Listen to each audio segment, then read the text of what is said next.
Hi guys and welcome to Crazy Pepper Revenge. This channel is all about crazy true stories, stuff that happens in real life when things get a little bit messy, people dealing with drama, cheating, lies, breakups, and even revenge. Some stories are wild, some are emotional, but all of them will keep you watching. If you like real talk and real situations, you're in the right place.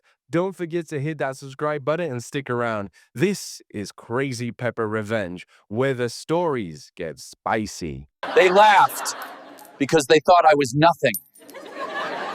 Let them laugh without the money. This happened last month, and I'm still processing everything. My wife Mira and I built this tech company from absolutely nothing over the past decade. When I say nothing, I mean we started in coffee shops counting dwindling funds and calculating if we could afford another round of prototype tests. I funded 70% of it with my own money, about $97 million over the years through various rounds, loans, and personal guarantees. She was always the public face doing interviews and conference speeches, while I was the silent partner handling all the actual business: financials, investor negotiations, vendor contracts, lease agreements, insurance policies, tax filings. Everything that kept the lights on. I never minded being in the background. I loved seeing her succeed and genuinely believed we were a team. I'd spend nights reviewing her marketing copy, helping with logo designs, offering quiet encouragement when she doubted herself. Every crucial corner of that company had my fingerprints on it, even though the public only knew her name. In her speeches, she'd talk about innovation and entrepreneurship, but never once acknowledged the silent architect behind the scenes. So the company was having this massive branch opening party, think gleaming ballroom, crystal chandeliers, investors, press, the works. I wasn't officially on the guest list, but hell, I'd arranged surprise proposals before, secured half their investors, and literally negotiated the lease for that exact space we were celebrating. I figured I'd surprise her with my support. I even brought a small gift, a delicate silver bracelet engraved with her initials that I'd been saving for a special moment. I walked into that ballroom in my perfectly pressed navy suit, heart pounding with pride and excitement. This was supposed to be her moment, and I wanted to be there to witness it. The second I crossed the threshold, the music literally stopped like someone had yanked the power cord. Dead silence swept over the crowd of probably 200 people. Then explosive laughter erupted like shattering glass. Someone from her new team, I'd never seen him before, yelled out, "Look who's here! The 1-minute man in bed." The entire crowd roared with cruel delight. I felt the warm liquid drain from my face. My gift slipped in my trembling hand, and I barely caught it before the wrapping tore. I'm standing there, frozen, watching my wife Mira at the head of the ballroom in front of a backdrop with her name and the company logo. Our eyes met for maybe half a second. I saw hurt, shock, something unreadable. Then she cut her gaze away like I was invisible, like I didn't exist. My breath hitched. I wanted to speak, to demand respect, to remind everyone who actually built this place, but I couldn't move. That's when Dorian stepped forward. Her office lover, this smooth-talking marketing guy who joined 6 months ago and somehow become her right hand. He had this triumphant smirk as he looked right at me and said, loud enough for the entire ballroom to hear, "Security! Get this impotent man out of here!" The words hit me like a physical blow. 100 pairs of eyes were staring at me like needles pinning me to the marble floor. In that instant, I understood how completely I had vanished from her world. I wasn't her partner or equal. I was just a stain on her perfect evening. 2 burly security guards appeared at my elbows, hands firm on my arms, steering me away from the crowd's murmurs and chuckles. Every step took me further from the man I had been, the quiet keeper of spreadsheets and midnight coffee runs, who built office systems while she cultivated her personal brand. I didn't resist. What could I say? I love you. I built this. The words felt as hollow as the applause that greeted her speech once I was gone. Outside in the cold night air, I stood on the venue steps, still clutching that stupid gift. The city felt indifferent to my humiliation. Cars hurried by, couples strolled past, neon signs flickered. Life went on while my world crumbled. I sat on a stone wall and stared at the little wrapped box, wondering if I should throw it in the gutter. My phone buzzed with business notifications, but nothing from Mira, not even a text asking if I was okay. That's when something inside me snapped. Not into rage, but into cold, calculated determination. I went home and opened my laptop. See, I still had administrative access to everything because I'd set up all the systems: hotel bookings, vendor contracts, procurement portals, and most importantly, the company's funding controls. I'd insisted on maintaining access to protect my investment, but never thought I'd need to use it like this. I started systematically canceling everything. The executive retreat in Aspen with luxury chalets and ski access, canceled with full refunds. The marble flooring renovation for their flagship headquarters, terminated. The custom cabinetry, sculptural reception desk, branded swag shipments, 5-year audio-visual contracts.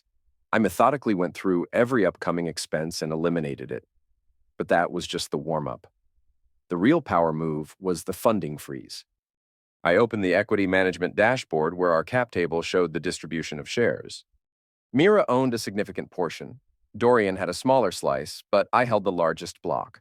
And more importantly, I controlled the $97 million funding pool that kept everything running. I activated the emergency freeze function that I'd built into the system during the company's founding. Every pending disbursement halted.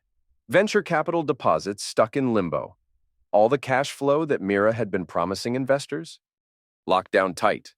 The confirmation dialogue appeared. Funding pool successfully frozen. I stared at those words, feeling like I just pulled the lever on a giant vault door. Then, I drafted a formal notification to the board. Effective immediately, pursuant to Section 7.3 of the Shareholders' Agreement, I am exercising my right to freeze the designated funding pool. I scheduled it to send at sunrise to coincide with business hours in New York. Then I went to bed and slept better than I had in months. By morning, my phone showed 56 missed calls. Mira, Dorian, investors, lawyers, board members, even numbers I didn't recognize. Voicemails full of stammering questions and frantic promises. I deleted them all without listening. For now, silence was my strongest statement. My lawyer called to confirm they'd seen the freeze. Funds are locked, Aspen's canceled, renovations terminated, I told him calmly. Who's next?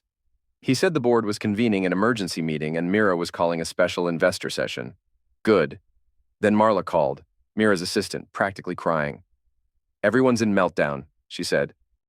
The board's in uproar, investors threatening to pull out, Dorian doesn't know the numbers, and Mira's lost control. I told her to meet me in my hotel lobby.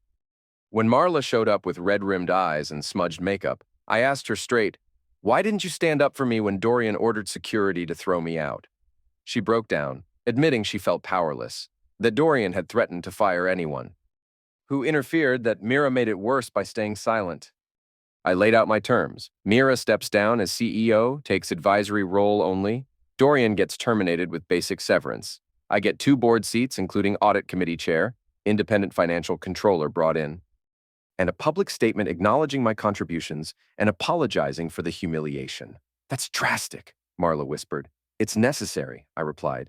They humiliated me publicly and erased my contributions. They can't be trusted with my money unless they agree to these terms. The emergency board meeting was surreal.